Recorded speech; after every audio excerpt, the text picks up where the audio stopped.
Nag-iba na talaga ang pangangaral ngayon, mga kapatid. Pati ang naniniwala sa usas ay nahati na sa dalawa.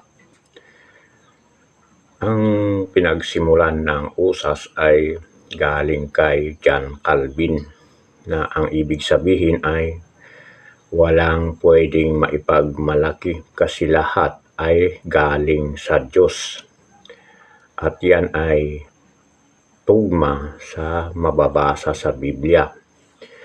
Pero ang ibang naniniwala ngayon sa usas ay sila ay naniniwala na may free will. Ibig sabihin, pinili nila ang maniwala.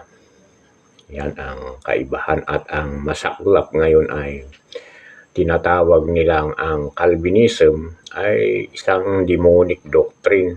Yan ay napakasaklap na sinasabi ngayon ng mga ibang naniniwala sa usas. Pero kapag pinag-isipan natin mabuti, ang usas o ang tamang usas ay yung walang ipinagmamalaki kasi galing sa Diyos. Ang naniniwalang may usas pero may free will ay nagkakasalungat kasi may ginawa sila. Kasi may free will ngayon. Ang pinili nila ay ang maniwala sa usas. So may kahalong gawa. So paano natin sasabihin na mali ang mga talatang ito? Na ito nga ang basihan kung bakit sinasabing may usas kahit hindi mabasa. Pero dahil sa mga talatang ito ay nagpapatunay na ang aral ay totoo ang usas.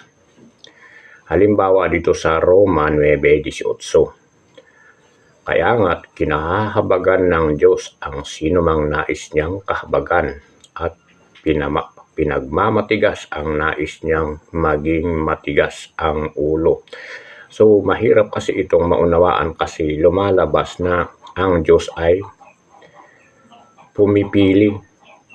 Pero wala tayong magagawa kasi malinaw ang kasulatan na ito na ipinaliwanag ni Apostol Pablo.